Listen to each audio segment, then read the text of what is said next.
Halo, assalamualaikum. Kembali lagi bersama kakak di Matgame Privat. Ya, kali ini kakak akan belajar ya bersama dengan kalian untuk membahas statistik ya, tipe soal statistik ya. Untuk review ke hari ke-1 ini banyak sekali tentang diagram batang ya, dan diagram tentang statistik. Dan soalnya itu untuk satu wacana bisa untuk 1 atau 2 nomor. Begitu ya, Dek ya. Nah, ya, kita akan coba ya belajar beberapa soal di sini. Grafik batang berikut menunjukkan data produksi kertas dalam ton pada pabrik ABC dari bulan Maret sampai dengan bulan Juli ya. Maret sampai dengan Juli. Berdasarkan data tersebut, persentase kenaikan produksi kertas terbesar. Oke ya, apapun besok soalnya, kalau untuk mencari kenaikan ya, persentase kenaikan maupun persentase penurunan, itu rumusnya adalah selisih ya Dek ya. Selisih kenaikan atau selisih penurunan kita bagi dengan awalnya lalu dikali dengan 100%. Ini kalau besok ada yang ditanya tentang persentase kenaikan ataupun penurunan. Nah, di sini kan kenaikan produksi kertas ya. Kita lihat ya pabrik A, kita fokus pabrik A itu yang warnanya biru Dek. Maret sampai April, kita lihat ya, Maret sampai dengan April. Untuk Maret itu 30 ya, ini 30. Untuk April itu adalah 40. Maka nanti kenaikannya berapa? 30 ke 40 itu kenaikannya adalah 10. Per awalnya itu 30 dikali 100%. Sebenarnya persentasenya kita abaikan aja nggak apa-apa ya, karena kan semua dikalikan 100%. Ya, maka nanti A jawabannya adalah 1/3. Oke ya. Nah, kita abaikan persentasenya. Kecuali kalau besok ABCA-nya yang ditanya persentasenya, baru persentasenya nanti kita perhitungkan. Nah, ini poin B. Pabrik A, April sampai Mei. Pabrik A lagi ya, April sampai Mei. Ini berarti kan 40 sampai dengan 45. Oke, 40 ke 45, maka selisihnya 5. Awalnya itu adalah 40. Kita kali dengan 100%. Oke ya, ini aja ya, 5/40 itu sama saja 1/8. Maka ini kita salahkan, yang ditanyakan kenaikan kertas terbesar ya. 1/3 dengan 1/8 jelas besar 1/3. Oke ya, kita masuk ke poin C. Pabrik B, Juni sampai Juli. Juni sampai Juli untuk pabrik B itu yang merah ya Dek ya. Maka nanti 40 ke 50 itu selisihnya 10, per awalnya itu 40. Kita kali dengan 100%. Ya, maka nanti ini 1/4 ya Dek ya. Kita eliminasi lagi, masih besar 1/3 ya. Kita lihat untuk poin D, pabrik C, Maret sampai April. Pabrik C yang hijau, Maret sampai April, 35 ke 40 maka selisihnya 5. Per awalnya 35 gitu Dek ya. Oke, ini adalah 1/7, kita eliminasi kembali. Untuk yang terakhir adalah poin E, pabrik C. Pabrik C itu April sampai Mei. 40 ke 45 itu selisihnya 5. Awalnya itu adalah April ya, yaitu 40. Kita kali 100%. Ini juga sama ya, 1/8. Ya, maka nanti kenaikan terbesar itu terjadi pada pabrik A Maret sampai April. Gitu ya caranya ya. Oke, next kita masuk ke soal nomor 2 sampai dengan 3 menggunakan grafik berikut ya. Berdasarkan data grafik berikut adalah persentase kasus COVID di Kota Banten. Ini semuanya adalah di Kota Banten ya, cuman ada di beberapa kabupaten. Nah, yang ditanya adalah persentase kasus COVID, berarti kita akan mencari rata-ratanya terlebih dahulu. Karena di Banten itu ada berapa kabupaten? 1, 2, 3, 4, 5, 6, 7, 8. Nah, rata-ratanya kita akan cari dulu. Kita bagi dengan 8 data ya. Maka nanti 23 kita tambah 28 ditambah 41 untuk Kota Serang, lalu ditambah dengan 54 ditambah dengan 66, kita tambah dengan 421 ya. ditambah dengan 590 dan 633.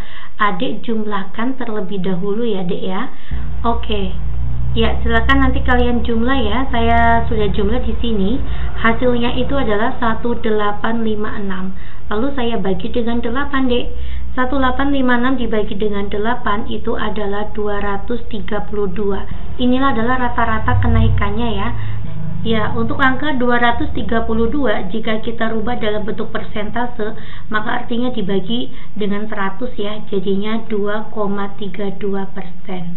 Oke ya, jawaban yang tepat itu adalah poin A. Ya, kita masuk ya ke soal nomor 3 ya, masih dengan grafik yang sama. Berikut adalah pernyataan yang tepat dari grafik di atas. Kabupaten Pandeglang dan Kabupaten Serang memiliki selisih 40 kasus COVID. Ini ada Kabupaten Pandeglang dan Kabupaten Serang ya. Mana Kabupaten Serang? Ini Kabupaten Serang. Berarti 66 dengan 23. Berapa selisihnya? 66 dan 23. Itu selisihnya adalah 43 ya, bukan 40. Maka salah poin A.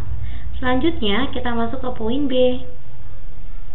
Kabupaten Pandeglang memiliki angka kasus COVID-19, ini Pandeglang ya, Kabupaten Pandeglang lebih tinggi daripada Lebak.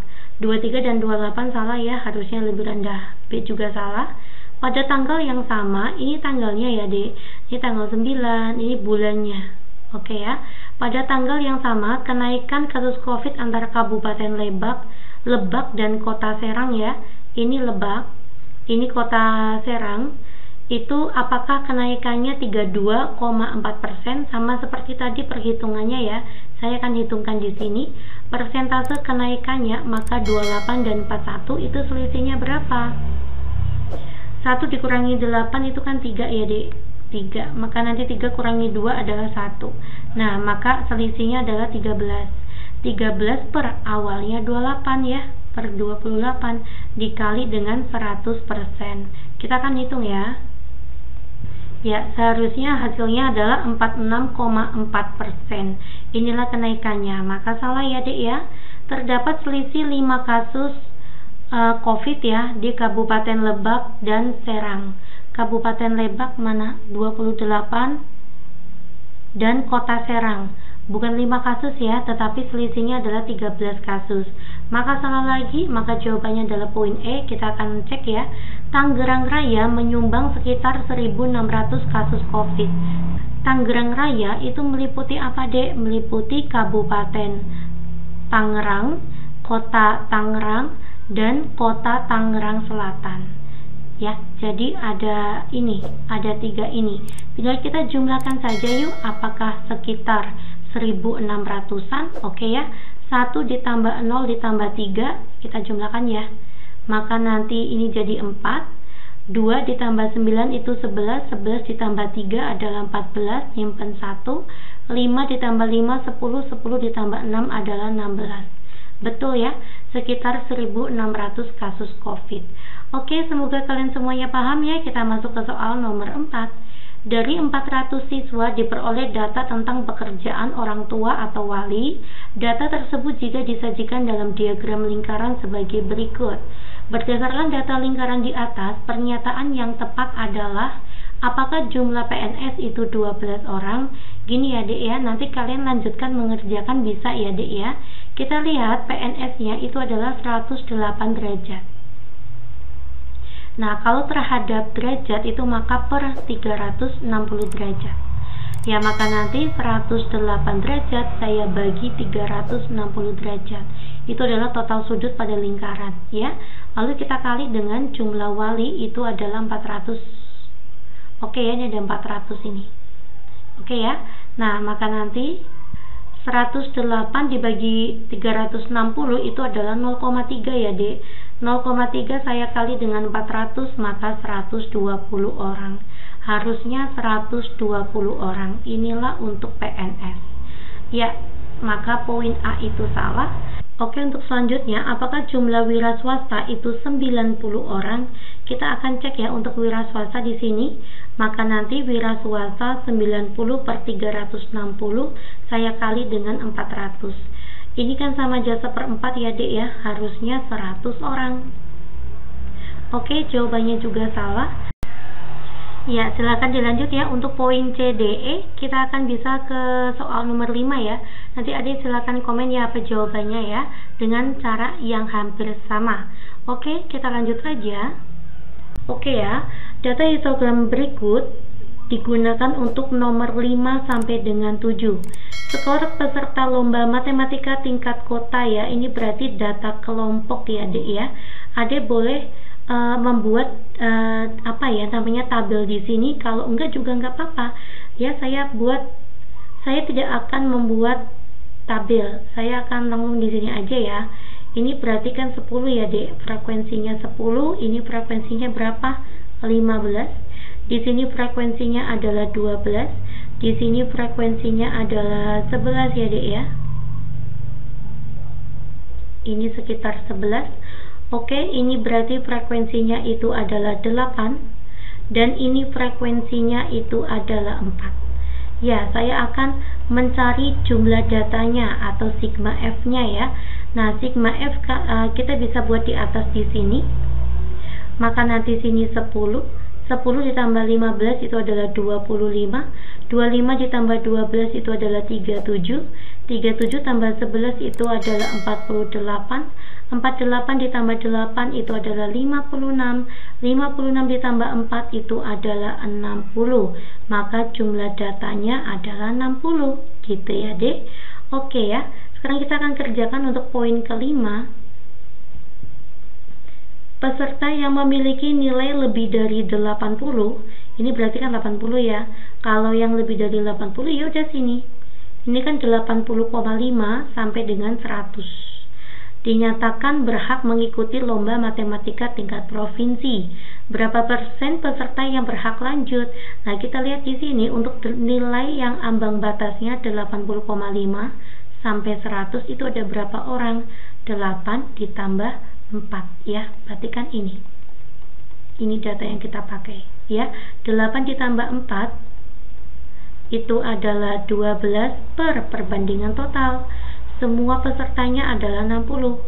Saya kali dengan 100%. Gitu caranya ya. Nolnya boleh kita coret, 12 dibagi 6 itu adalah 2. Maka yang bisa lanjut ke tingkat provinsi adalah 20%. Pasti bisa ya. Selanjutnya ya, kita masuk ke soal nomor 6. Skor yang paling banyak diperoleh. Nah, skor yang paling banyak diperoleh maka sama saja kita mencari modus ya dek. Modus ya, disinilah modusnya. Ini berarti kan data berkelompok ya. Apa rumusnya modus untuk data berkelompok? Tepi bawah ditambah dengan D1 dibagi D1 plus D2 dikali dengan panjang kelas. Oke ya, tepi bawahnya mana mbak? Ini tepi bawahnya. Tepi bawahnya adalah 50,5. D1 itu apa? D1 adalah selisih modus dengan data sebelumnya, yaitu 5. Oke ya, dibagi dengan 5 ditambah untuk D2 nya berapa? Ini D2 nya 15 sama 12 itu selisihnya 3. Panjang kelasnya berapa? Ini panjang kelasnya. Ini panjang kelasnya 40,5 ke 50,5 itu adalah 10. Maka panjang kelasnya itu 10. Begitu ya. Oke, 50,5 ditambah 50 per 8. Maka nanti 50,5 ditambah 50 per 8 adalah 6,25. 6,25 kita tambah dengan 50,5. Hasilnya adalah 56,75. Pasti bisa ya. Jawabannya adalah poin B. Oke, kita lanjut ya dek, nomor 7. 1/4 bagian dari peserta memperoleh skor kurang dari. Kalau 1/4 baginya ya ini sama saja, yang ditanya adalah Q1 ya, atau kuartil bawah. Kuartil bawah. Nah gini ya dek, untuk penyebaran data itu kan ada yang namanya median atau nilai tengah atau Q2. Lalu di sini ada Q1, lalu di sini ada Q3. Nah, ini berarti kan median nanti terbagi menjadi 50%, ini juga 50%. maka nanti terbagi menjadi 25%, ini juga 25%. Nah, 25% kurang dari itu sama saja batas untuk Q1. Begitu ya, berarti kita sama saja mencari Q1. Langkahnya kita mencari letaknya terlebih dahulu ya. Letak data Q1 itu di mana? Caranya kayak gini, 1/4 dari jumlah data. Maka nanti 1/4 dari jumlah datanya adalah 60. 60 dibagi dengan 4 itu berapa, Dek? 15 ya. Ya, 60 dibagi 4 adalah 15. Maka data ke-15, Adik lihatnya itu di sigma F, di sini nih, di sini. Ya, data ke-15 itu jatuh di sini lagi ya. Ini kan data mentok sampai data ke-10. Nah, di sini adalah data ke-11 sampai dengan data ke-25. Ya, maka letak Q1 di sini lagi. Nah, tapi rumusnya nanti berbeda ya dengan modus ya. Apa rumusnya Q1? Rumusnya adalah tepi bawah ditambah dengan letaknya ya tadi ya, 1/4 dari sigma F dikurangi dengan sigma Fi dibagi dengan Fi saya kali panjang kelas. Tepi bawahnya berapa? Tepi bawahnya adalah 50,5 ditambah sigma F-nya ini ya 1/4 ya. 1/4 sigma F-nya adalah ini. Data ke-15 dikurangi sigma Fi itu apa? Jumlah data sebelum Q1 ya. Ini Q1 di sini. Maka jumlah data sebelum Q1 tuh ini. Inilah yang disebut sigma Fi. Jumlah data sebelum Q1 yaitu 10 dibagi dengan Fi. Fi itu apa? Data pada saat kelas kuartil 1. Ini Fi-nya. Ya. Data atau frekuensi pada saat kelas untuk kuartil 1 tersebut. Dan frekuensinya 15 ya, dibagi dengan 15, panjang kelasnya adalah 10. Maka nanti 50,5 ditambah 15 dikurangi 10 itu adalah 5. 5/15 kali 10 ya. Maka nanti coret-coret sini 3 ya, Dek ya.